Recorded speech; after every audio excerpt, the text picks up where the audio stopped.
lecture, and the topic is infrared spectroscopy. So today we are going to deal with important features of IR spectroscopy, infrared region of electromagnetic radiations, conversion of wavelength into wave number, principle of IR spectroscopy, various types of molecular vibration in IR spectroscopy, and number of vibration or vibrational degree of freedom. So what are the important features of infrared spectroscopy? As we all know that spectroscopy is the interaction of electromagnetic radiation with the molecule, or we can say matter. अब यहाँ पर electromagnetic radiation से हम matter को irradiate करवाते हैं तो absorption या इमिशन होता है लाइट का। तो इंफ्रारेड स्पेक्ट्रोस्कोपी में बेसिकली क्या होता है कि जो इलेक्ट्रोमैग्नेटिक रेडिएशंस का जो इंफ्रारेड रीजन है वो यूज होता है। So it is a type of absorption spectroscopy. Next, IR range of electromagnetic radiations are used in infrared spectroscopy. जैसा कि हमने कहा कि इलेक्ट्रोमैग्नेटिक रेडिएशन का स्पेक्ट्रम है उसमें बहुत सारे रेडिएशंस या रीजन्स होते हैं, अलग अलग रीजन्स की या अलग अलग वेवलेंथ की रेडिएशंस पाई जाती है। तो IR स्पेक्ट्रोस्कोपी में इलेक्ट्रोमैग्नेटिक रेडिएशन के जो इंफ्रारेड रीजन है उसका यूज होता है। Next, transition occurs between two vibrational energy level of the molecule. Since each vibrational transition is accompanied by several rotational transition, so it is also called vibration and rotational spectroscopy. इसका मतलब क्या हुआ? जैसा कि हमने बताया था कि जैसे आपके इलेक्ट्रॉनिक एनर्जी लेवल होते हैं, इसी तरह से आपके वाइब्रेशनल एनर्जी लेवल और रोटेशनल एनर्जी लेवल भी होते हैं। और सबसे ज़्यादा एनर्जी रिक्वायर्ड किसके लिए होती है? इलेक्ट्रॉनिक एनर्जी लेवल में ट्रांजिशन के लिए। उससे कम जो होती है वो वाइब्रेशनल एनर्जी लेवल में जो ट्रांजिशन होता है उसके लिए रिक्वायर्ड है, और सबसे कम है जो रोटेशनल के लिए।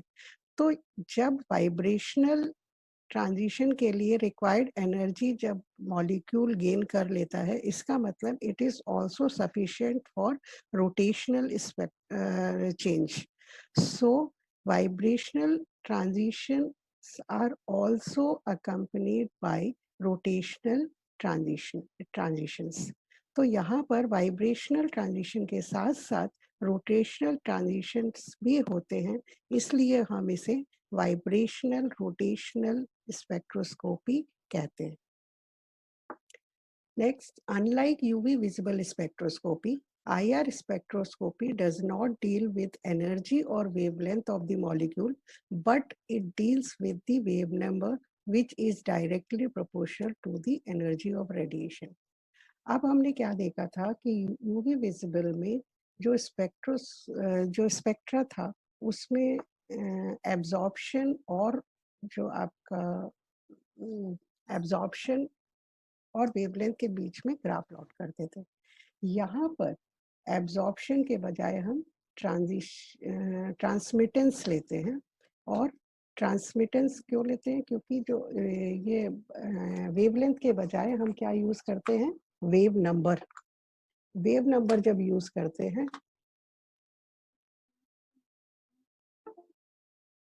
वेव नंबर यूज करेंगे, और वेव नंबर आपको मालूम है कि जो वेव नंबर है वो एनर्जी के और इंटेंसिटी के डायरेक्टली प्रोपोर्शनल होता है। तो ग्राफ जो प्लॉट करते हैं वो ट्रांसमिटेंस और वेव नंबर के बीच में हम प्लॉट करते हैं in case of IR spectroscopy. फिर next feature is it is used to determine functional group present in a molecule.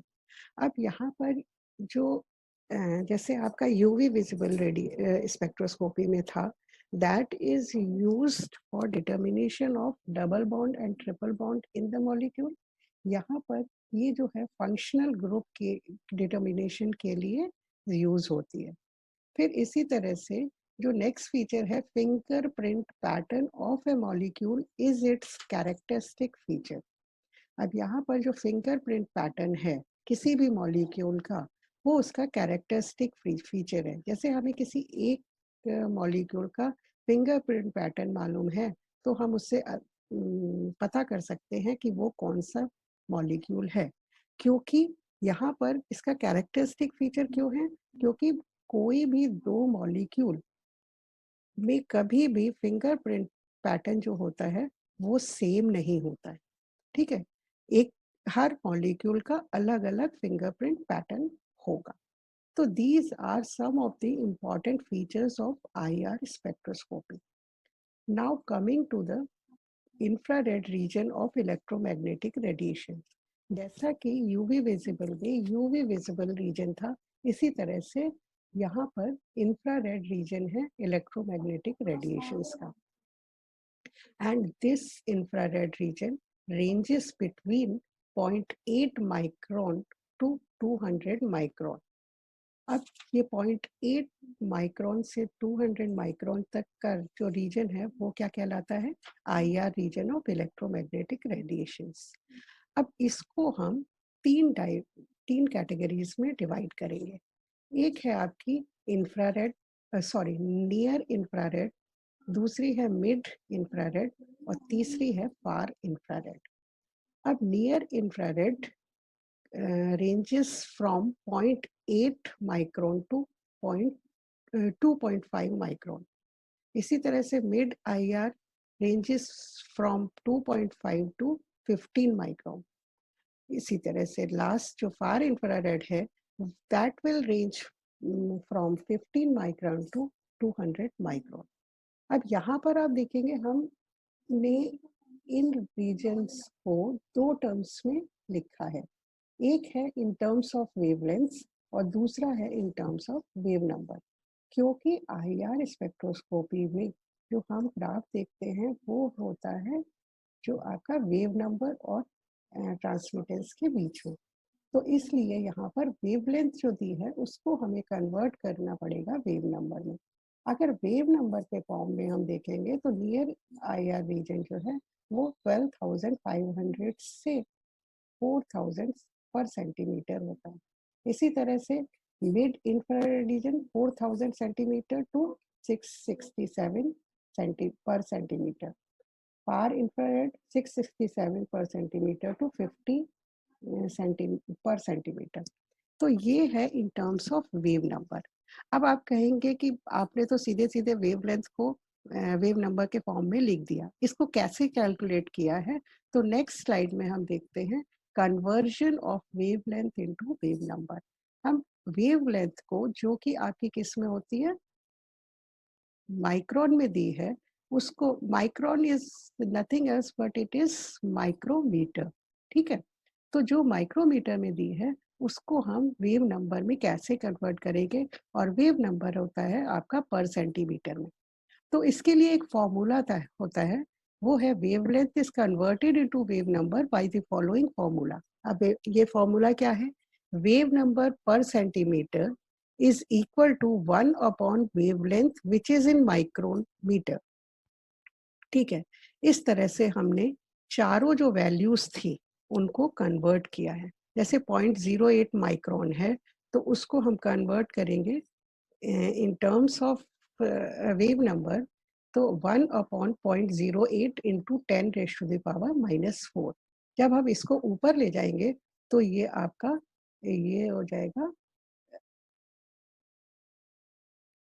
4, ये +4 हो जाएगा। और इस तरह से हम एक पूरा कैलकुलेशन करते हैं 12,500 पर सेंटीमीटर।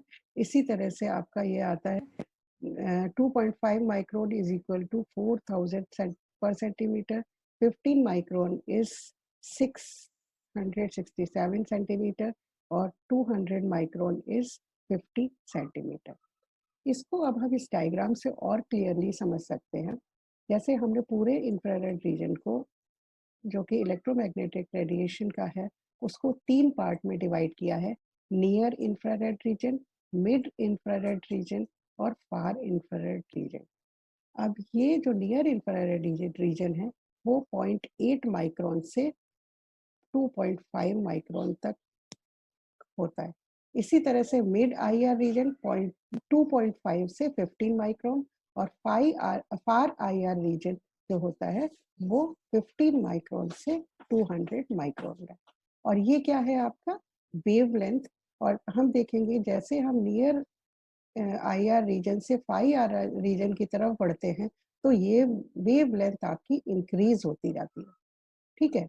और ये ऊपर क्या हमने एरो से शो किया है, जो एनर्जी है, energy from near increases from far infrared to when we move from far infrared to near infrared. It means energy will decreases as we move from near infrared to far infrared region. अब यहाँ पर हमने क्या किया है, wavelength को convert किया है वेव नंबर में। और यहाँ पर देखेंगे वेव नंबर का रीजन क्या है। Wave number near infrared reason में वेव नंबर होता है 12,500 से, ये है पर सेंटीमीटर में, सॉरी इसको आप पर सेंटीमीटर देख लीजिएगा, वैसे हम फ्लाइट भेजने से पहले इसे चेंज कर देंगे पर सेंटीमीटर में। इसी तरह से मिड आईआर रीजन है 4,000 से 667 पर सेंटीमीटर। और फार आईआर रीजन है 677 से 50 पर सेंटीमीटर।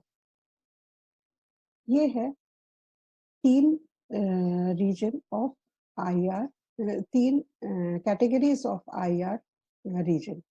अब इसमें से जो मिड आईआर रीजन है that is from 4,000 per centimetre to 667 per centimetre, ये रीजन है वो मेन रीजन है और इसको हम कहते हैं diagnostic reason.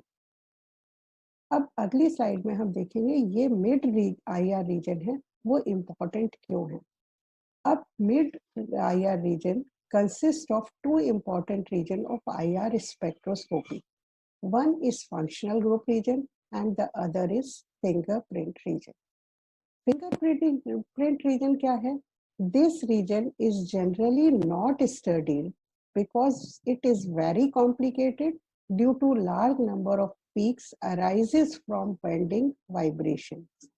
Its significance is due to the fact that two molecules will not have the same fingerprint. यहाँ पर ये है कि हम मिड आईआर रीजन को 2 पार्ट में डिवाइड करेंगे। एक है आपका फंक्शनल ग्रुप रीजन और दूसरा है फिंगरप्रिंट रीजन। फिंगरप्रिंट रीजन में जो ट्रांजिशन होते हैं that is due to bending vibration in a molecule. और यहाँ पर हम देखेंगे अगर किसी भी स्पेक्ट्रा को हम देखते हैं तो इस रीजन में बहुत सारी पीक्स आती है। There were large number of peaks in this region. और क्योंकि नंबर ऑफ पीक्स यहाँ पर बहुत ज़्यादा होती है इसलिए ये बहुत ही कॉम्प्लिकेटेड रीजन होता है। तो जनरली हम इस रीजन को अवॉइड करते हैं in case of IR spectroscopy. लेकिन क्योंकि हम यहाँ पर हमने इसको यहाँ पर इंक्लूड किया है तो उसका कोई ना कोई सिग्निफिकेंस तो हो गई। तो इसका एक सिग्निफिकेंस ये है कि जो फिंगरप्रिंट पैटर्न है 2 मॉलिक्यूल का that is the characteristic feature of the molecule. तो हम फिंगरप्रिंट पैटर्न से ये निकाल सकते हैं कि वो मॉलिक्यूल कौन सा मॉलिक्यूल है। It helps in determination of a molecule in IR spectroscopy. अब आइए दूसरा रीजन है functional group reason. This region is generally studied because most of the functional group lie in this region and IR spectroscopy deals with determination of functional group in a molecule. Generally हम कौन सा reason study करते हैं, वो है functional group reason, क्योंकि IR spectroscopy में हम डिटर्मिनेशन किसका करते हैं, फंक्शनल ग्रुप का, जो कि किसी मॉलिक्यूल में प्रेजेंट होते हैं। तो इसलिए generally we study functional group region in IR spectroscopy in spite of fingerprint region because it contains large number of peaks and it is more complicated as compared to functional group region. अब आइए next slide में हम देखते हैं principal क्या है IR spectroscopy का। जैसे यूवी विजिबल स्पेक्ट्रोस्कोपी में का प्रिंसिपल ये था कि किसी भी मॉलिक्यूल को हम यूवी विजिबल लाइट से इरेडिएट करवाते थे। तो जब मॉलिक्यूल की एनर्जी दोनों एनर्जी लेवल के डिफरेंस के बराबर हो जाती थी, तो जो ट्रांजिशन होता था वो होता था लोअर एनर्जी लेवल से हायर एनर्जी लेवल में। और ये एनर्जी लेवल्स कौन से होते थे, इलेक्ट्रॉनिक एनर्जी लेवल्स। यहाँ पर क्या है, IR स्पेक्ट्रोस्कोपी में molecule is irradiated with IR radiations, ठीक है। और जब IR रेडिएशन से हम इसको इरेडिएट करवाते हैं तो IR रेडिएशंस में क्या होता है, डाइपोल मोमेंट होता है। और डाइपोल मोमेंट इसी तरह से जो आपका ये जो इलेक्ट्रोमैग्नेटिक रेज हैं या IR रेडिएशंस हैं उनमें भी इलेक्ट्रिक डाइपोल होता है। जब ये दोनों आपस में मैच कर जाते हैं या इक्वल हो जाते हैं तब यहाँ पर ट्रांजिशन होता है। लेकिन यहाँ पर जो IR स्पेक्ट्रोस्कोपी में जो ट्रांजिशन होता है वो क्या होता है, वो ट्रांजिशन होता है वाइब्रेशनल ट्रांजिशन। तो प्रिंसिपल में हम इस तरह से बोल सकते हैं कि when a molecule is irradiated with IR radiations, electric dipole of the molecule interact with the component of electric component of infrared radiations. Due to this interaction, various bonds present in the molecule starts vibrating with the same constant frequency called natural frequency mu zero.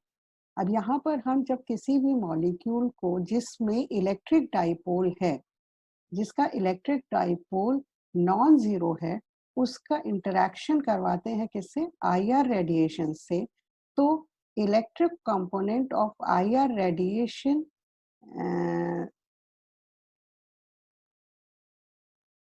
से ये match करेगा। और इस case में due to interaction of various, और इस interaction की वजह से जो वेरियस बॉन्ड्स प्रेजेंट होते हैं उस मॉलिक्यूल में, उनमें वाइब्रेशन स्टार्ट हो जाता है। और वाइब्रेशन स्टार्ट होता है with the same constant frequency, और ये फ्रीक्वेंसी क्या कहलाती है, नेचुरल फ्रीक्वेंसी या mu zero. When frequency of infrared radiation is exactly equal to the natural frequency of the molecule, then vibrational energy level change occur. Means क्या कि transition will occur between the vibrational energy level and the molecule will excited from V0 या mu0 to mu1, ठीक है। अब यहाँ पर ये है आपका एक IR स्पेक्ट्रोस्कोपी। अब कोई ये किसी भी इसका एक IR स्पेक्ट्रम है। अब यहाँ पर हम देख रहे हैं कि ये जो पीक्स है वो क्या है, इन्वर्टेड पीक्स हैं। जबकि हमने क्या देखा था, यूवी में जो पीक्स थी वो आपकी अपराइट पोजीशन में थी, लेकिन यहाँ पर क्या है, उल्टी पीक्स हमें दिख रही है। इसका रीजन क्या है, यहाँ पर जो ग्राफ हम प्लॉट करते हैं वो एब्जॉर्प्शन की बजाय किस में कर रहे हैं, इन्वर्टेड पीक्स मतलब ट्रांसमिटेंस के बीच में, ठीक है। ट्रांसमिटेंस और वेव नंबर के बीच में ग्राफ प्लॉट किया जाता है। तो यहाँ if IR spectrum is a plot of transmittance, percentage transmitter of radiations through the molecule versus wave number of radiations। यहाँ पर आपका x एक्सिस में क्या आएगा, वेव नंबर आएगा, और ये y एक्सिस पर परसेंटेज ट्रांसमिटेंस होता है। और जैसा कि हमने बताया, we observe inverted peaks in IR spectra, it represents transmittance not absorption as in visible UV visible spectrum. So we plot graph between wave number and transmittance. तो यहाँ पर ट्रांसमिटेंस और वेव नंबर के बीच में हम ग्राफ प्लॉट कर रहे हैं। तो ये क्यों कर रहे हैं? क्योंकि यहाँ पर हम देख रहे हैं कि जो ग्राफ है वो ट्रांसमिटेंस के बीच और वेव नंबर के बीच में, ना कि एब्जॉर्प्शन और वेव नंबर के बीच में। ठीक है, अब हम आते हैं various types of molecular vibration in IR spectroscopy. हमने आपसे कहा कि जब हम किसी भी मॉलिक्यूल को जिसका डाइपोल मोमेंट जो है नॉन जीरो है, जिसका डाइपोल मोमेंट जीरो नहीं है, उसको इरेडिएट करवाते हैं किससे? आईआर रीजन की इलेक्ट्रोमैग्नेटिक रेडिएशन से। तो उसमें वाइब्रेशनल चेंजेस होते हैं और डिफरेंट टाइप्स ऑफ वाइब्रेशंस होते हैं।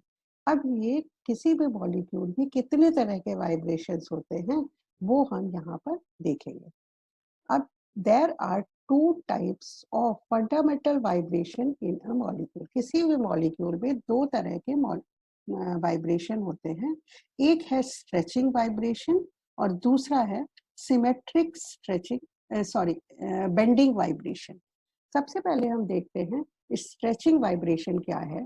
स्ट्रेचिंग वाइब्रेशन में जो बॉन्ड एंगल है दैट विल रिमेन कांस्टेंट, लेकिन जो चेंज कहाँ पर आता है? बॉन्ड लेंथ में। अब ये जो स्ट्रेचिंग वाइब्रेशन है, फिर दो तरह का होता है, सिमेट्रिक स्ट्रेचिंग वाइब्रेशन और एसिमेट्रिक स्ट्रेचिंग वाइब्रेशन। अब देखेंगे सिमेट्रिक स्ट्रेचिंग वाइब्रेशन क्या होता है। सिमेट्रिक स्ट्रेचिंग वाइब्रेशन में जो आपकी it involves alternate stretching and compression of bonds in symmetrical manner. मतलब कि जैसे हम एग्जांपल लेते हैं कार्बन डाइऑक्साइड का। कार्बन डाइऑक्साइड क्या है आपका? सी, और इस तरफ भी ओ है और इस तरफ भी ओ है। तो यहाँ पर जो स्ट्रेचिंग हो रही है तो ऑक्सीजन, दोनों तरफ के ऑक्सीजन अपनी अपनी तरफ को कार्बन को स्ट्रेच करते हैं। ठीक है, तो यहाँ पर जो स्ट्रेचिंग का डायरेक्शन है वो क्या है? सेम साइड है, मतलब कि सॉरी ऑपोजिट साइड में है और दोनों अपनी अपनी तरफ इसको खींचेंगे। तो इसको हम बाहर की तरफ एरो से शो कर रहे हैं। पहले इसमें स्ट्रेचिंग हुआ, फिर यहाँ पर क्या हुआ? कंप्रेशन हुआ और फिर स्ट्रेचिंग हुआ। मतलब कि यहाँ पर पहले दोनों एक दूसरे को खींचेंगे, मतलब स्ट्रेच करेंगे, फिर कंप्रेस करेंगे, मतलब कि एक दूसरे के दोनों का डायरेक्शन अंदर की तरफ होगा, मतलब कंप्रेस कर रहे हैं कार्बन को। फिर नेक्स्ट में क्या होगा? फिर से स्ट्रेच करेंगे। तो यहाँ पर स्ट्रेचिंग कंप्रेशन इस तरह से मॉलिक्यूल में होता है। तो ये एक तरह से सिमेट्रिकल स्ट्रेचिंग होती है। तो मतलब पहले स्ट्रेचिंग, फिर कंप्रेशन, फिर स्ट्रेचिंग। या तो दोनों स्ट्रेच करेंगे या दोनों क्या करेंगे? कंप्रेस करेंगे।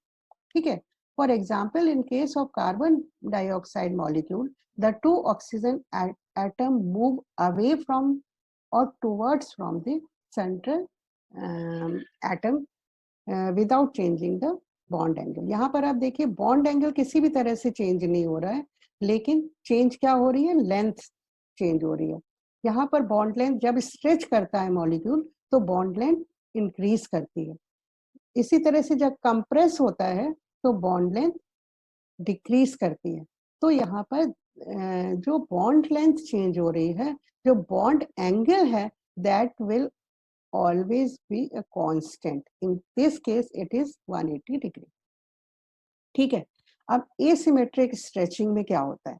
एसिमेट्रिक स्ट्रेचिंग में हम देखते हैं कि जो one bond is stretch and the other will be compressed and vice versa. तो यहाँ पर एक कंप्रेस होगा, दूसरा क्या होगा? स्ट्रेच होगा। तो ये वाला क्या कर रहा है? कंप्रेस कर रहा है और ये वाला क्या कर रहा है? स्ट्रेच कर रहा है। फिर ये वापस अपनी पोजीशन में आएगा और फिर ये वाला क्या करेगा? स्ट्रेच करेगा, तो ये कंप्रेस करेगा। तो यहाँ पर आप देखेंगे जो डायरेक्शन है वो क्या है? सेम है ना? लेकिन यहाँ पर भी क्या है? आपका एंगल चेंज नहीं हो रहा है। इसीलिए हम कहते हैं कि ये आपका स्ट्रेचिंग वाइब्रेशन है। तो सिमेट्रिक और एसिमेट्रिक में अंतर समझ में आया। यहाँ पर क्या है, डायरेक्शन जो स्ट्रेचिंग का है वो क्या है, ऑपोजिट डायरेक्शन है इन case of symmetric stretching vibration, और यहाँ पर एसिमेट्रिक में सेम साइड में ये स्ट्रेचिंग या कंप्रेशन होगा। ठीक है, अब नेक्स्ट आइए जो है बेंडिंग वाइब्रेशन। पहला था आपका स्ट्रेचिंग वाइब्रेशन, दूसरा था बेंडिंग वाइब्रेशन। स्ट्रेचिंग वाइब्रेशन में क्या होता था, आपका जो बॉन्ड एंगल सेम रहता था, लेकिन जो बॉन्ड लेंथ थी वो चेंज होती थी। बेंडिंग वाइब्रेशन में क्या है, उसका उल्टा, उसका उल्टा मतलब कि जो बॉन्ड एंगल चेंज होगा, लेकिन जो बॉन्ड लेंथ है वो आपकी कांस्टेंट रहेगी। ठीक है, अब ये जो बेंडिंग वाइब्रेशन है वो दो तरह से हो सकते हैं, either they take place with in the same plane और they will take place out of the plane, मतलब एक ही प्लेन में होंगे या फिर अलग अलग प्लेन में है। ठीक है, अब इन दोनों को ही हम फिर से दो पार्ट में डिवाइड करेंगे। एक है आपका इन प्लेन बेंडिंग वाइब्रेशन और दूसरा है आउट प्लेन बेंडिंग वाइब्रेशन। अब इन प्लेन बेंडिंग और आउट प्लेन से क्या समझते हो, जैसे आपका एक कोई प्लेन है, ठीक है, और उसमें एक आपका प्लेन के ऊपर की तरफ जाएगा तो दूसरा आपका क्या है, प्लेन के नीचे की तरफ जाएगा। ठीक है, इसी तरह से इन प्लेन में दोनों ही आपका एक ही प्लेन में रहेंगे, मतलब ऊपर जाएंगे तो ऊपर जाएंगे, नीचे जाएंगे तो नीचे जाएंगे। इसी तरह से आउट ऑफ द प्लेन में एक ऊपर और एक नीचे। ठीक है, सपोज ये आपका प्लेन है, इसको हम किस तरह से समझाएं, ये आपका प्लेन है। ठीक है, तो इन प्लेन में जैसे ये हुआ, तो इन प्लेन में एक जैसे मॉलिक्यूल है आपका, मॉलिक्यूल आपका या तो दोनों मॉलिक्यूल क्या करेंगे, एक ही साइड में मूव करेंगे, या तो इस प्लेन में करेंगे या इस प्लेन में करेंगे। ठीक है, और दूसरा है आउट ऑफ प्लेन में, एक आपका ऊपर मूव करेगा तो दूसरा आपका नीचे मूव करेगा। ठीक है, तो आउट ऑफ द प्लेन में ये है। अब इन प्लेन बेंडिंग वाइब्रेशन को हम क्या करेंगे, इन प्लेन बेंडिंग वाइब्रेशन को हम दो टाइप में फिर से डिवाइड करते हैं। एक है आपका रॉकिंग और दूसरा है सीजरिंग। रॉकिंग में क्या होता है, it involves the movement of atoms in the same direction, और सीजरिंग में in this type of vibration two atoms join to central atom move towards and away from each other। जैसे scissor में क्या होता है, या तो उसके दो जो पार्ट हैं वो अंदर की तरफ आएंगे या बाहर की तरफ आएंगे। तो क्या है, या तो एक साथ वो अंदर आएंगे या एक साथ बाहर जाएंगे। तो this type of movement is called scissoring vibration, जिसमें या तो दोनों अंदर आएंगे या दोनों बाहर जाएंगे, और दोनों मूवमेंट क्या होता है, एक साथ होते हैं। और यहाँ पर क्या हो रहा है, बॉन्ड एंगल चेंज हो रहा है। जब वो अंदर आएंगे तो बॉन्ड एंगल कम होगा, अगर वो बाहर जाएंगे तो bond angle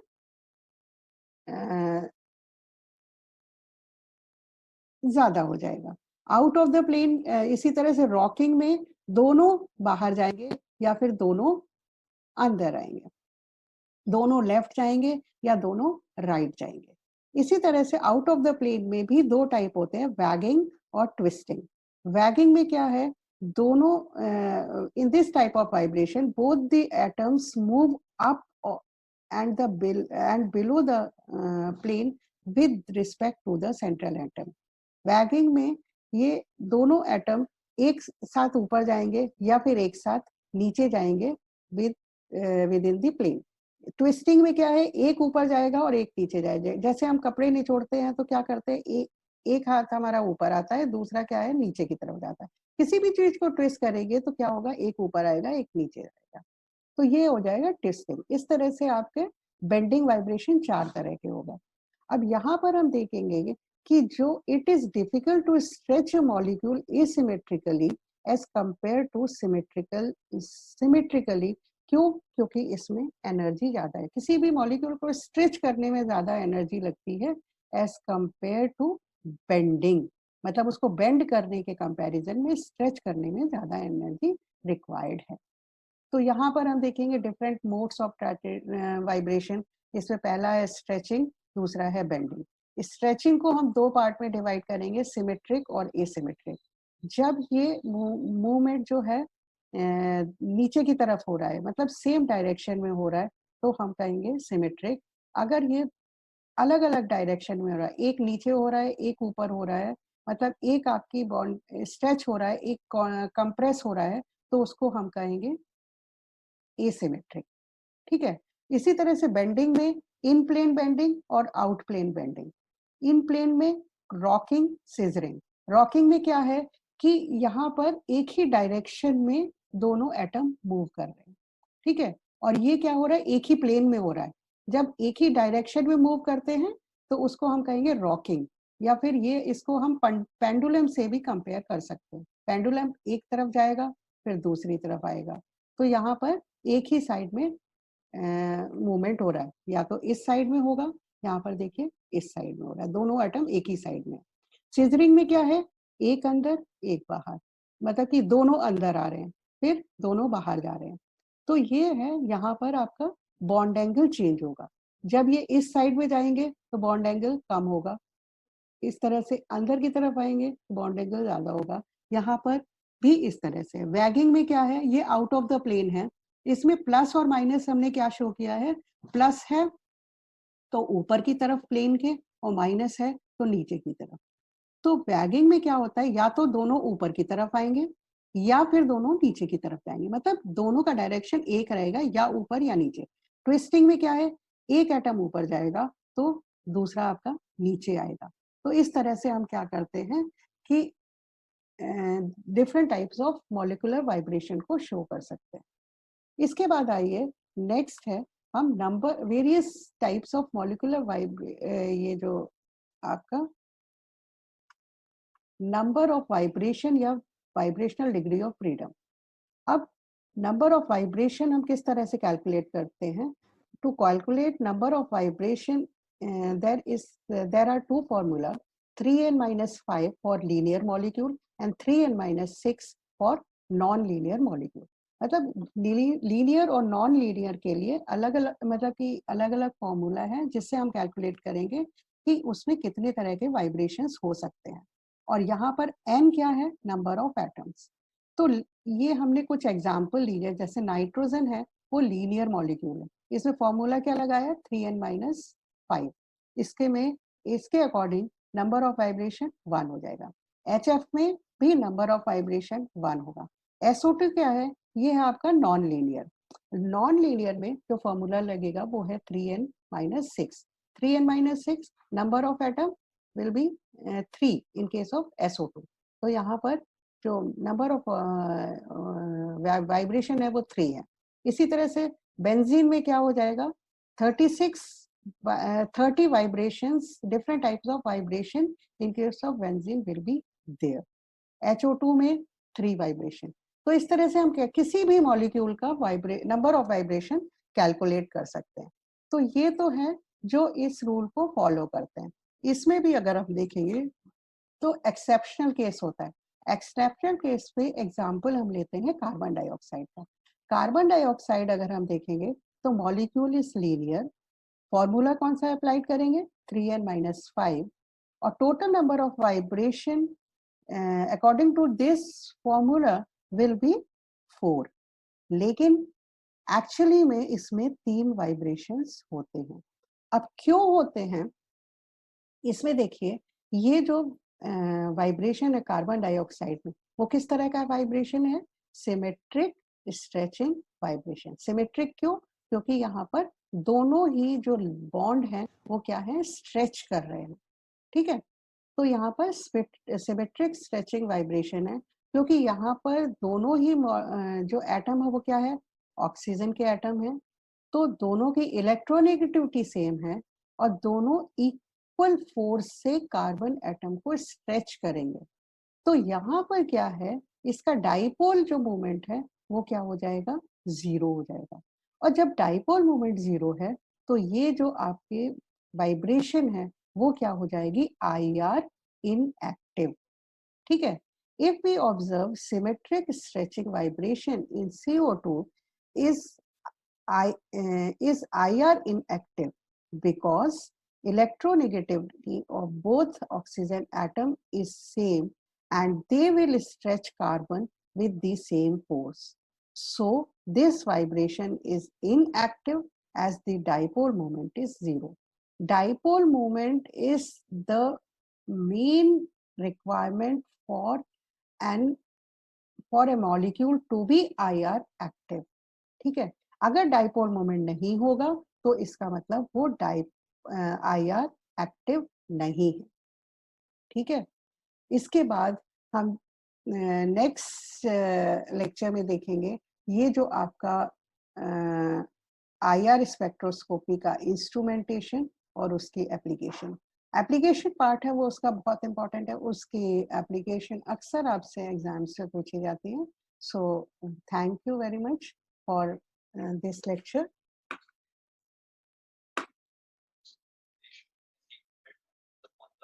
Price per share divided by earnings per share.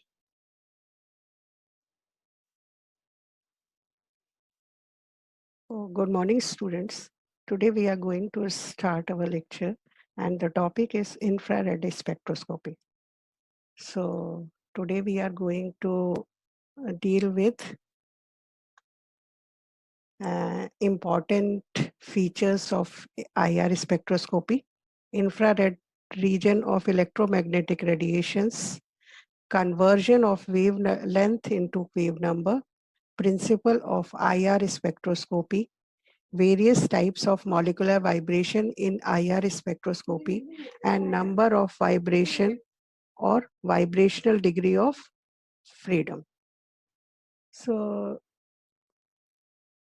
what are the important features of infrared spectroscopy?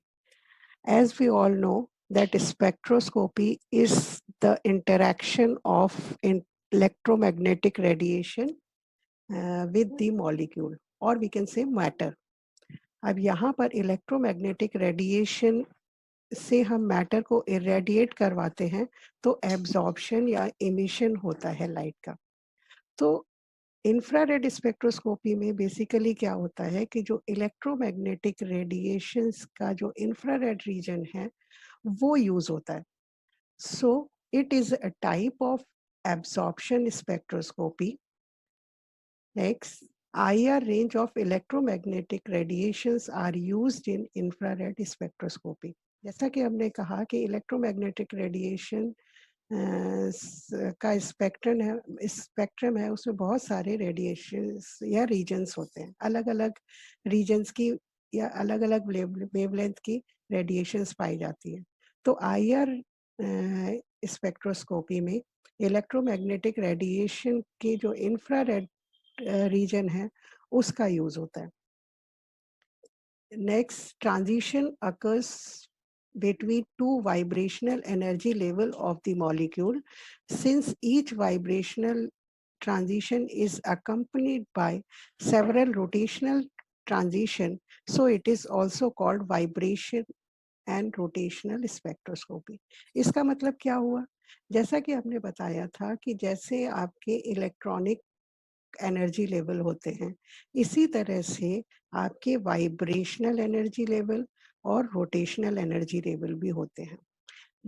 और सबसे ज़्यादा एनर्जी रिक्वायर्ड किसके लिए होती है? इलेक्ट्रॉनिक एनर्जी लेवल में ट्रांजिशन के लिए. उसके उससे कम जो होती है वो वाइब्रेशनल एनर्जी लेवल में जो ट्रांजिशन होता है उसके लिए रिक्वायर्ड है और सबसे कम है जो रोटेशनल के लिए. तो जब वाइब्रेशनल ट्रांजिशन के लिए रिक्वायर्ड एनर्जी जब मॉलिक्यूल गेन कर लेता है इसका मतलब it is also sufficient for rotational change. So vibrational transitions are also accompanied by rotational transitions. तो यहाँ पर वाइब्रेशनल ट्रांजिशन के साथ साथ रोटेशनल ट्रांजिशंस भी होते हैं, इसलिए हम इसे वाइब्रेशनल रोटेशनल स्पेक्ट्रोस्कोपी कहते हैं. Next, unlike UV visible spectroscopy, IR spectroscopy does not deal with energy or wavelength of the molecule, but it deals with the wave number which is directly proportional to the energy of radiation. अब हमने क्या देखा था कि UV visible में जो spectra था उसमें एब्जॉर्प्शन और जो आपका एब्जॉर्प्शन और वेवलेंथ के बीच में ग्राफ प्लॉट करते थे। यहाँ पर एब्जॉर्प्शन के बजाय हम ट्रांसमिटेंस लेते हैं। और ट्रांसमिटेंस क्यों लेते हैं? क्योंकि जो ये वेवलेंथ के बजाय हम क्या यूज करते हैं? Wave number.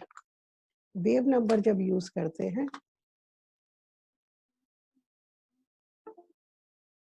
Wave number use करेंगे, और वेव नंबर आपको मालूम है कि जो वेव नंबर है वो एनर्जी के और इंटेंसिटी के डायरेक्टली प्रोपोर्शनल होता है।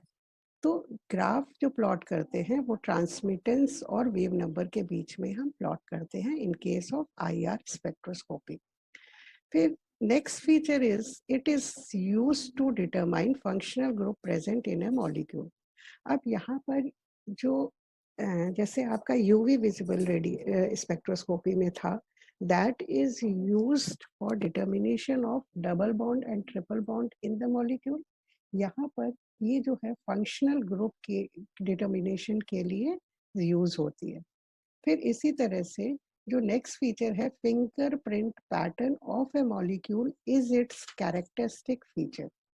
अब यहाँ पर जो फिंगरप्रिंट पैटर्न है किसी भी मॉलिक्यूल का, वो उसका कैरेक्टरिस्टिक फीचर है। जैसे हमें किसी एक मॉलिक्यूल का फिंगरप्रिंट पैटर्न मालूम है तो हम उससे पता कर सकते हैं कि वो कौन सा मॉलिक्यूल है। क्योंकि यहाँ पर इसका कैरेक्टरिस्टिक फीचर क्यों है? क्योंकि कोई भी दो मॉलिक्यूल में कभी भी फिंगरप्रिंट पैटर्न जो होता है वो सेम नहीं होता है। ठीक है, एक हर मॉलिक्यूल का अलग अलग फिंगरप्रिंट पैटर्न होगा। तो these are some of the important features of IR spectroscopy. Now coming to the infrared region of electromagnetic radiation. जैसा कि यूवी विजिबल में यूवी विजिबल रीजन था, इसी तरह से यहाँ पर इंफ्रारेड रीजन है इलेक्ट्रोमैग्नेटिक रेडिएशंस का। And this infrared region ranges between 0.8 micron to 200 micron. अब ये 0.8 माइक्रोन से 200 माइक्रोन तक का जो रीजन है वो क्या कहलाता है? IR region of electromagnetic radiations. अब इसको हम तीन कैटेगरीज में डिवाइड करेंगे। एक है आपकी इंफ्रारेड, नियर इंफ्रारेड, दूसरी है मिड इंफ्रारेड और तीसरी है फार इंफ्रारेड। अब near infrared ranges from 0.8 micron to 2.5 micron. इसी तरह से mid IR ranges from 2.5 to 15 micron. इसी तरह से लास्ट जो फार इंफ्रारेड है that will range from 15 micron to 200 micron. अब यहाँ पर आप देखेंगे हमने इन रीजन्स को दो टर्म्स में लिखा है। एक है इन टर्म्स ऑफ वेवलेंथ और दूसरा है in terms of wave number. क्योंकि आईआर स्पेक्ट्रोस्कोपी में जो हम ग्राफ देखते हैं वो होता है जो आपका वेव नंबर और ट्रांसमिटेंस के बीच में। तो इसलिए यहाँ पर वेवलेंथ जो दी है उसको हमें कन्वर्ट करना पड़ेगा वेव नंबर में। अगर वेव नंबर के फॉर्म में हम देखेंगे तो नियर आईआर रीजन जो है वो 12,500 से 4,000 पर सेंटीमीटर होता है। इसी तरह से mid infrared region 4,000 centimetre to 667 per centimetre, far infrared 667 per centimetre to 50 पर सेंटीमीटर। तो ये है in terms of wave number. अब आप कहेंगे कि आपने तो सीधे सीधे वेवलेंथ को वेव नंबर के फॉर्म में लिख दिया, इसको कैसे कैलकुलेट किया है? तो नेक्स्ट स्लाइड में हम देखते हैं conversion of wavelength into wave number. हम वेवलेंथ को जो कि आपकी किस में होती है, माइक्रोन में दी है, उसको micron is nothing else but it is micrometre. ठीक है, तो जो माइक्रोमीटर में दी है उसको हम वेव नंबर में कैसे कन्वर्ट करेंगे, और वेव नंबर होता है आपका पर सेंटीमीटर में। तो इसके लिए एक फॉर्मूला होता है, वो है wavelength is converted into wave number by the following formula. अब ये फॉर्मूला क्या है? Wave number per centimetre is equal to 1 upon wavelength which is in micron metre. ठीक है, इस तरह से हमने चारों जो वैल्यूज थी उनको कन्वर्ट किया है। जैसे 0.08 माइक्रोन है, तो उसको हम कन्वर्ट करेंगे in terms of wave number, तो 1 upon 0.08 into 10 raised to the power -4। जब हम इसको ऊपर ले जाएंगे तो ये आपका ये हो जाएगा 4, ये +4 हो जाएगा। और इस तरह से हम एक पूरा कैलकुलेशन करते हैं 12,500 पर सेंटीमीटर। इसी तरह से आपका ये आता है 2.5 micron is equal to 4,000 per centimeter. 15 micron is 667 centimeter और 200 micron is 50 centimeter। इसको अब हम इस डायग्राम से और क्लियरली समझ सकते हैं। जैसे हमने पूरे इंफ्रारेड रीजन को, जो कि इलेक्ट्रोमैग्नेटिक रेडिएशन का है, उसको 3 पार्ट में डिवाइड किया है: near infrared reason, mid infrared reason और फार इंफ्रारेड रीजन। अब ये जो नियर इंफ्रारेड रीजन है वो 0.8 माइक्रोन से 2.5 माइक्रोन तक होता है। इसी तरह से मिड आईआर रीजन 2.5 से 15 माइक्रोन और फार आईआर रीजन जो होता है वो 15 माइक्रोन से 200 माइक्रोन है। और ये क्या है आपका वेवलेंथ। और हम देखेंगे जैसे हम नियर आईआर रीजन से फाई आर रीजन की तरफ बढ़ते हैं तो ये वेवलेंथ आपकी इंक्रीज होती जाती है। ठीक है, और ये ऊपर क्या हमने एरो से शो किया है, जो एनर्जी है, energy from near increases from far infrared to when we move from far infrared to near infrared. It means energy will decreases as we move from near infrared to far infrared region. अब यहाँ पर हमने क्या किया है, wavelength को convert किया है वेव नंबर में। और यहाँ पर देखेंगे वेव नंबर का रीजन क्या है। Wave number near infrared reason में वेव नंबर होता है 12,500 से, ये है पर सेंटीमीटर में, सॉरी इसको आप पर सेंटीमीटर देख लीजिएगा, वैसे हम फ्लाइट भेजने से पहले इसे चेंज कर देंगे पर सेंटीमीटर में। इसी तरह से मिड आईआर रीजन है 4,000 से 667 पर सेंटीमीटर। और फार आईआर रीजन है 677 से 50 पर सेंटीमीटर। ये है 3 region of IR, 3 categories of IR region. अब इसमें से जो मिड आईआर रीजन है, that is from 4,000 per centimetre to 667 per centimetre, ये रीजन है वो मेन रीजन है और इसको हम कहते हैं डायग्नोस्टिक रीजन। अब अगली स्लाइड में हम देखेंगे ये मिड आईआर रीजन है वो इम्पोर्टेंट क्यों है। अब mid IR region consists of two important regions of IR spectroscopy. One is functional group region and the other is fingerprint region. Fingerprint region क्या है?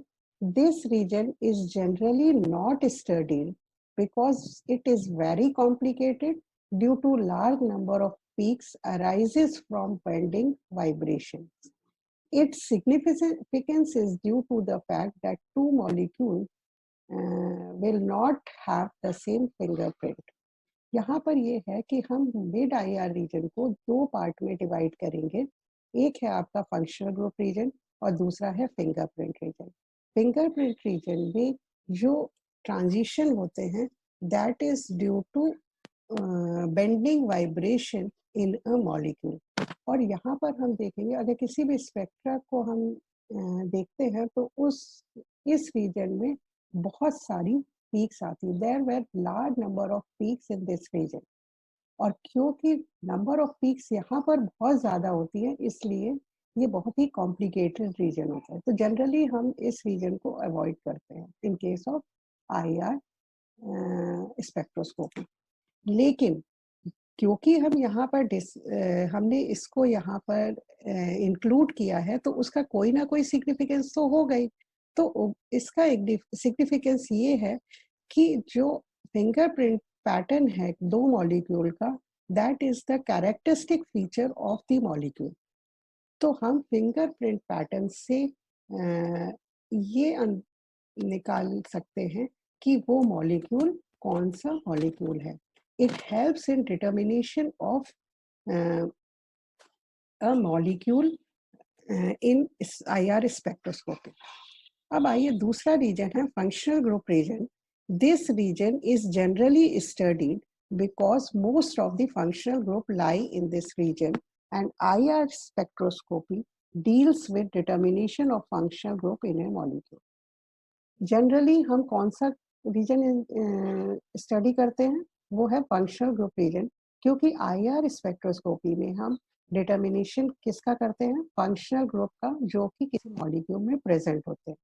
तो इसलिए generally we study functional group region in IR spectroscopy in spite of fingerprint region, because it contains large number of peaks and it is more complicated as compared to functional group region. अब आइए next slide में हम देखते हैं principal क्या है IR spectroscopy का। जैसे यूवी विजिबल स्पेक्ट्रोस्कोपी में का प्रिंसिपल ये था कि किसी भी मॉलिक्यूल को हम यूवी विजिबल लाइट से इरेडिएट करवाते थे। तो जब मॉलिक्यूल की एनर्जी दोनों एनर्जी लेवल के डिफरेंस के बराबर हो जाती थी, तो जो ट्रांजिशन होता था वो होता था लोअर एनर्जी लेवल से हायर एनर्जी लेवल में। और ये एनर्जी लेवल्स कौन से होते थे, इलेक्ट्रॉनिक एनर्जी लेवल्स। यहाँ पर क्या है, IR स्पेक्ट्रोस्कोपी में molecule is irradiated with IR radiations, ठीक है। और जब IR रेडिएशन से हम इसको इरेडिएट करवाते हैं, तो IR रेडिएशंस में क्या होता है, डाइपोल मोमेंट होता है। और डाइपोल मोमेंट इसी तरह से जो आपका ये जो इलेक्ट्रोमैग्नेटिक रेज हैं या IR रेडिएशंस हैं, उनमें भी इलेक्ट्रिक डाइपोल होता है। जब ये दोनों आपस में मैच कर जाते हैं या इक्वल हो जाते हैं, तब यहाँ पर ट्रांजिशन होता है। लेकिन यहाँ पर जो IR स्पेक्ट्रोस्कोपी में जो ट्रांजिशन होता है, वो क्या होता है, वो ट्रांजिशन होता है वाइब्रेशनल ट्रांजिशन। तो प्रिंसिपल में हम इस तरह से बोल सकते हैं कि when a molecule is irradiated with IR radiations, electric dipole of the molecule interact with the electric component of infrared radiations. Due to this interaction, various bonds present in the molecule starts vibrating with the same constant frequency called natural frequency mu0।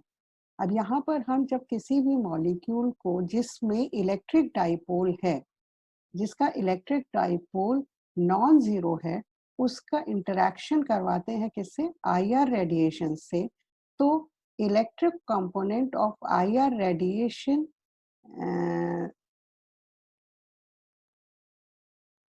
से ये match करेगा। और इस case में due to interaction of various, और इस interaction की वजह से जो वेरियस बॉन्ड्स प्रेजेंट होते हैं उस मॉलिक्यूल में, उनमें वाइब्रेशन स्टार्ट हो जाता है। और वाइब्रेशन स्टार्ट होता है with the same constant frequency, और ये फ्रीक्वेंसी क्या कहलाती है, नेचुरल फ्रीक्वेंसी या म्यू0। When frequency of infrared radiation is exactly equal to the natural frequency of the molecule, then vibrational energy level change occur. Means क्या कि transition will occur between the vibrational energy level and the molecule will excited from V0 या μ0 to μ1। ठीक है, अब यहाँ पर ये है आपका एक IR स्पेक्ट्रोस्कोपी। अब कोई ये किसी भी इसका एक IR स्पेक्ट्रम है। अब यहाँ पर हम देख रहे हैं कि ये जो पीक्स है वो क्या है, इन्वर्टेड पीक्स हैं, जबकि हमने क्या देखा था यूवी में, जो पीक्स थी वो आपकी अपराइट पोजीशन में थी, लेकिन यहाँ पर क्या है, उल्टी पीक्स हमें दिख रही है। इसका रीजन क्या है, यहाँ पर जो ग्राफ हम प्लॉट करते हैं वो एब्जॉर्प्शन की बजाय किस में कर रहे हैं, इन्वर्टेड पीक्स मतलब ट्रांसमिटेंस के बीच में। ठीक है, ट्रांसमिटेंस और वेव नंबर के बीच में ग्राफ प्लॉट किया जाता है। तो यहाँ if IR spectrum is a plot of transmittance, percentage transmitted of radiations through the molecule versus wave number of radiations। यहाँ पर आपका x एक्सिस में क्या आएगा, वेव नंबर आएगा, और ये y एक्सिस पर परसेंटेज ट्रांसमिटेंस होता है। और जैसा कि हमने बताया, we observe inverted peaks in IR spectra, it represents transmittance not absorption as in visible UV visible spectrum. So we plot graph between wave number and transmittance। तो यहाँ पर ट्रांसमिटेंस और वेव नंबर के बीच में हम ग्राफ प्लॉट कर रहे हैं। तो ये क्यों कर रहे हैं, क्योंकि यहाँ पर हम देख रहे हैं कि जो ग्राफ है वो ट्रांसमिटेंस के बीच और वेव नंबर के बीच में, ना कि एब्जॉर्प्शन और वेव नंबर के बीच। ठीक है, अब हम आते हैं various types of molecular vibration in IR spectroscopy. हमने आपसे कहा कि जब हम किसी भी मॉलिक्यूल को जिसका डाइपोल मोमेंट जो है नॉन जीरो है, जिसका डाइपोल मोमेंट जीरो नहीं है, उसको इरेडिएट करवाते हैं किससे, IR रीजन की इलेक्ट्रोमैग्नेटिक रेडिएशन से, तो उसमें वाइब्रेशनल चेंजेस होते हैं और डिफरेंट टाइप्स ऑफ वाइब्रेशंस होते हैं। अब ये किसी भी मॉलिक्यूल में कितने तरह के वाइब्रेशंस होते हैं वो हम यहाँ पर देखेंगे। अब there are two types of fundamental vibration in a molecule. किसी भी मॉलिक्यूल में दो तरह के वाइब्रेशन होते हैं, एक है स्ट्रेचिंग वाइब्रेशन और दूसरा है सिमेट्रिक स्ट्रेचिंग बेंडिंग वाइब्रेशन। सबसे पहले हम देखते हैं स्ट्रेचिंग वाइब्रेशन क्या है। स्ट्रेचिंग वाइब्रेशन में जो बॉन्ड एंगल है दैट विल रिमेन कांस्टेंट, लेकिन जो चेंज कहाँ पर आता है, बॉन्ड लेंथ में। अब ये जो स्ट्रेचिंग वाइब्रेशन है, फिर दो तरह का होता है, सिमेट्रिक स्ट्रेचिंग वाइब्रेशन और एसिमेट्रिक स्ट्रेचिंग वाइब्रेशन। अब देखेंगे सिमेट्रिक स्ट्रेचिंग वाइब्रेशन क्या होता है। सिमेट्रिक स्ट्रेचिंग वाइब्रेशन में जो आपकी it involves alternate stretching and compression of bonds in symmetrical manner. मतलब कि जैसे हम एग्जांपल लेते हैं कार्बन डाइऑक्साइड का। कार्बन डाइऑक्साइड क्या है आपका, C, और इस तरफ भी O है और इस तरफ भी O है। तो यहाँ पर जो स्ट्रेचिंग हो रही है, तो ऑक्सीजन, दोनों तरफ के ऑक्सीजन अपनी अपनी तरफ को कार्बन को स्ट्रेच करते हैं। ठीक है, तो यहाँ पर जो स्ट्रेचिंग का डायरेक्शन है वो क्या है, सेम साइड है, मतलब कि सॉरी ऑपोजिट साइड में है, और दोनों अपनी अपनी तरफ इसको खींचेंगे। तो इसको हम बाहर की तरफ एरो से शो कर रहे हैं। पहले इसमें स्ट्रेचिंग हुआ, फिर यहाँ पर क्या हुआ, कंप्रेशन हुआ, और फिर स्ट्रेचिंग हुआ। मतलब कि यहाँ पर पहले दोनों एक दूसरे को खींचेंगे, मतलब स्ट्रेच करेंगे, फिर कंप्रेस करेंगे, मतलब कि एक दूसरे के दोनों का डायरेक्शन अंदर की तरफ होगा, मतलब कंप्रेस कर रहे हैं कार्बन को। फिर नेक्स्ट में क्या हुआ, फिर से स्ट्रेच करेंगे। तो यहाँ पर स्ट्रेचिंग कंप्रेशन इस तरह से मॉलिक्यूल में होता है। तो ये एक तरह से सिमेट्रिकल स्ट्रेचिंग होती है। तो मतलब पहले स्ट्रेचिंग, फिर कंप्रेशन, फिर स्ट्रेचिंग, या तो दोनों स्ट्रेच करेंगे या दोनों क्या करेंगे, कंप्रेस करेंगे। ठीक है, for example in case of carbon dioxide molecule, the two oxygen atom move away from or towards from the central atom without changing the bond angle. यहाँ पर आप देखिए बॉन्ड एंगल किसी भी तरह से चेंज नहीं हो रहा है, लेकिन चेंज क्या हो रही है, लेंथ चेंज हो रही है। यहाँ पर बॉन्ड लेंथ जब स्ट्रेच करता है मॉलिक्यूल तो बॉन्ड लेंथ इंक्रीज करती है, इसी तरह से जब कंप्रेस होता है तो बॉन्ड लेंथ डिक्रीज करती है। तो यहाँ पर जो बॉन्ड लेंथ चेंज हो रही है, जो बॉन्ड एंगल है, that will always be a constant. In this case, it is 180 degree. ठीक है। अब asymmetric stretching में क्या होता है? Asymmetric stretching में हम देखते हैं कि जो one bond is stretched and the other will be compressed and vice versa. तो यहाँ पर एक compress होगा, दूसरा क्या होगा, stretch होगा। तो ये वाला क्या कर रहा है, compress कर रहा है, और ये वाला क्या कर रहा है, stretch कर रहा है। फिर ये वापस अपनी पोजीशन में आएगा और फिर ये वाला क्या करेगा, स्ट्रेच करेगा, तो ये कंप्रेस करेगा। तो यहाँ पर आप देखेंगे जो डायरेक्शन है वो क्या है, सेम है ना, लेकिन यहाँ पर भी क्या है, आपका एंगल चेंज नहीं हो रहा है, इसीलिए हम कहते हैं कि ये आपका स्ट्रेचिंग वाइब्रेशन है। तो सिमेट्रिक और एसिमेट्रिक में अंतर समझ में आया। यहाँ पर क्या है, डायरेक्शन जो स्ट्रेचिंग का है वो क्या है, ऑपोजिट डायरेक्शन है इन case of symmetric stretching vibration, और यहाँ पर एसिमेट्रिक में सेम साइड में ये स्ट्रेचिंग या कंप्रेशन होगा। ठीक है। अब नेक्स्ट आइए जो है बेंडिंग वाइब्रेशन। पहला था आपका स्ट्रेचिंग वाइब्रेशन, दूसरा था बेंडिंग वाइब्रेशन। स्ट्रेचिंग वाइब्रेशन में क्या होता था, आपका जो बॉन्ड एंगल सेम रहता था, लेकिन जो बॉन्ड लेंथ थी वो चेंज होती थी। बेंडिंग वाइब्रेशन में क्या है, उसका उल्टा, उसका उल्टा मतलब कि जो बॉन्ड एंगल चेंज होगा, लेकिन जो बॉन्ड लेंथ है वो आपकी कांस्टेंट रहेगी। ठीक है।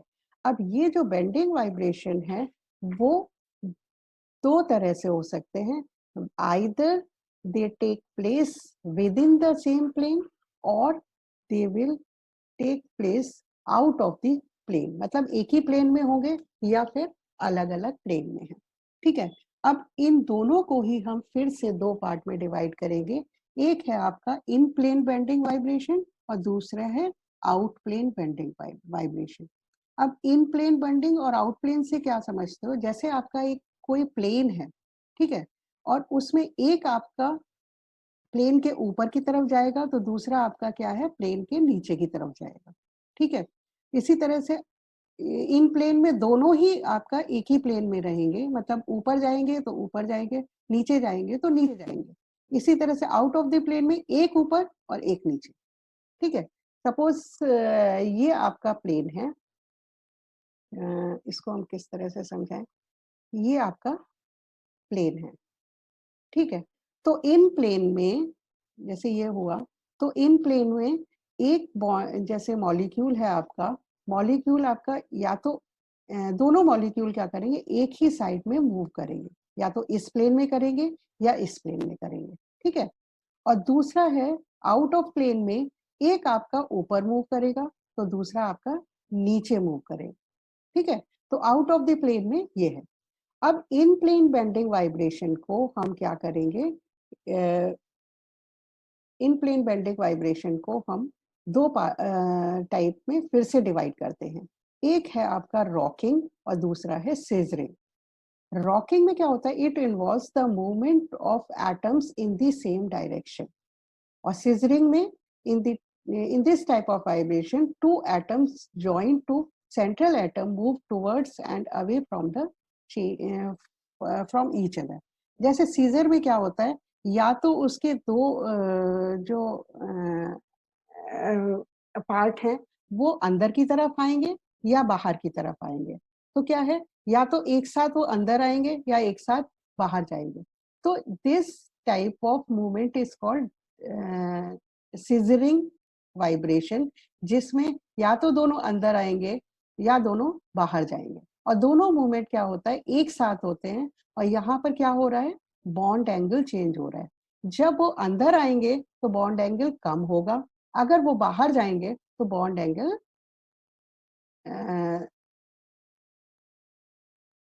ज्यादा हो जाएगा। आउट ऑफ द प्लेन इसी तरह से रॉकिंग में दोनों बाहर जाएंगे या फिर दोनों अंदर आएंगे, दोनों लेफ्ट जाएंगे या दोनों राइट जाएंगे। इसी तरह से आउट ऑफ द प्लेन में भी दो टाइप होते हैं, वैगिंग और ट्विस्टिंग। वैगिंग में क्या है, दोनों in this type of vibration both the atoms move up and below the plane with respect to the central atom. Waging में ये दोनों एटम एक साथ ऊपर जाएंगे या फिर एक साथ नीचे जाएंगे with in the plane. Twisting में क्या है, एक ऊपर जाएगा और एक नीचे जाएगा। जैसे हम कपड़े निचोड़ते हैं तो क्या करते हैं, एक हाथ हमारा ऊपर आता है, दूसरा क्या है नीचे की तरफ जाता है। किसी भी चीज को ट्विस्ट करेंगे तो क्या होगा, एक ऊपर आएगा एक नीचे आएगा, तो ये हो जाएगा ट्विस्टिंग। इस तरह से आपके बेंडिंग वाइब्रेशन चार तरह के होगा। अब यहाँ पर हम देखेंगे कि जो it is difficult to stretch a molecule asymmetrically as compare to symmetrically.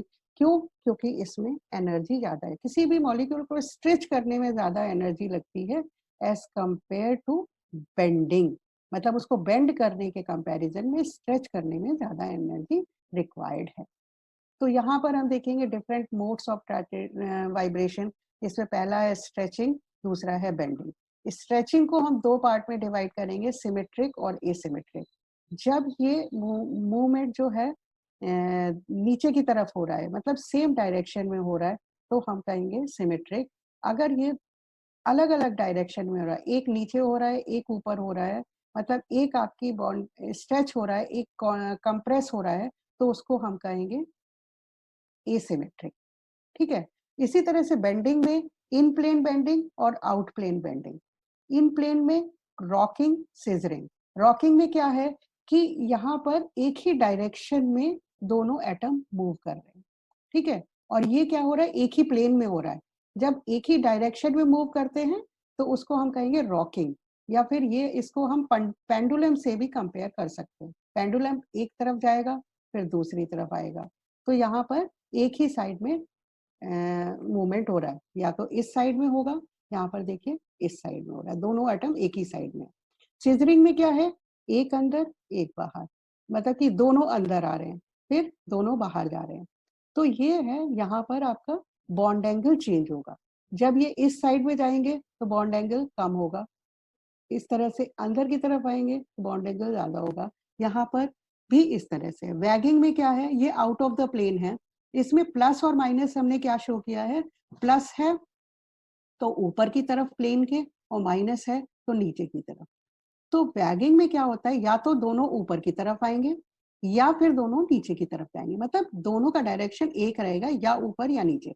Twisting में क्या है, एक एटम ऊपर जाएगा तो दूसरा आपका नीचे आएगा। तो इस तरह से हम क्या करते हैं कि different types of molecular vibration को शो कर सकते हैं।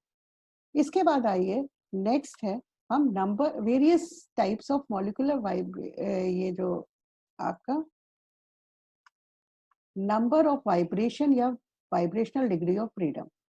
अब नंबर ऑफ वाइब्रेशन हम किस तरह से कैलकुलेट करते हैं, to calculate number of vibration there are two formula, 3n-5 for linear molecule and 3n-6 for non-linear molecule। मतलब लीनियर और नॉन लीनियर के लिए अलग अलग, मतलब कि अलग अलग फॉर्मूला है जिससे हम कैलकुलेट करेंगे कि उसमें कितने तरह के वाइब्रेशंस हो सकते हैं। और यहाँ पर n क्या है, नंबर ऑफ एटम्स। तो ये हमने कुछ एग्जाम्पल लिए, जैसे नाइट्रोजन है वो लीनियर मॉलिक्यूल है, इसमें फॉर्मूला क्या लगाया, 3n-5। इसके में इसके अकॉर्डिंग नंबर ऑफ वाइब्रेशन 1 हो जाएगा। HF में भी नंबर ऑफ वाइब्रेशन 1 होगा। SO2 क्या है, ये है आपका नॉन लीनियर। नॉन लीनियर में जो फॉर्मूला लगेगा वो है 3n-6। 3n-6 number of atom will be 3 in case of SO2। तो यहाँ पर जो नंबर ऑफ वाइब्रेशन है वो 3 है।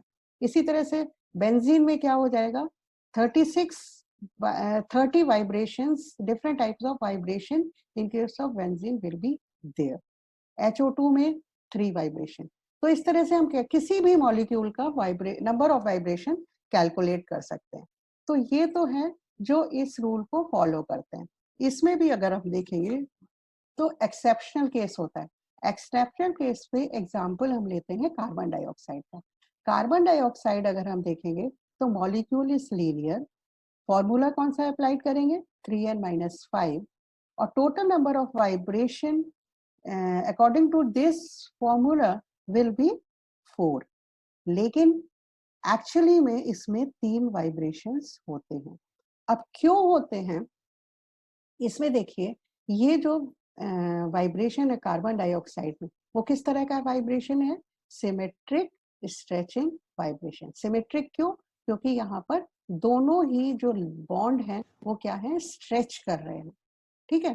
तो यहाँ पर सिमेट्रिक स्ट्रेचिंग वाइब्रेशन है, क्योंकि यहाँ पर दोनों ही जो एटम है वो क्या है, ऑक्सीजन के एटम है, तो दोनों की इलेक्ट्रोनेगेटिविटी सेम है और दोनों इक्वल फोर्स से कार्बन एटम को स्ट्रेच करेंगे। तो यहाँ पर क्या है, इसका डाइपोल जो मोमेंट है वो क्या हो जाएगा, 0 हो जाएगा। और जब डाइपोल मोमेंट 0 है तो ये जो आपके वाइब्रेशन है वो क्या हो जाएगी, IR इनएक्टिव, ठीक है। If we observe symmetric stretching vibration in CO2 is is IR inactive because electronegativity of both oxygen atom is same and they will stretch carbon with the same force. So this vibration is inactive as the dipole moment is 0. Dipole moment is the main requirement for an for a molecule to be IR active, ठीक है। अगर dipole moment नहीं होगा तो इसका मतलब वो IR active नहीं है, ठीक है। इसके बाद हम नेक्स्ट लेक्चर में देखेंगे ये जो आपका IR स्पेक्ट्रोस्कोपी का इंस्ट्रूमेंटेशन और उसकी एप्लीकेशन। एप्लीकेशन पार्ट है वो उसका बहुत इंपॉर्टेंट है, उसकी एप्लीकेशन अक्सर आपसे एग्जाम से पूछी जाती है। So thank you very much for this lecture.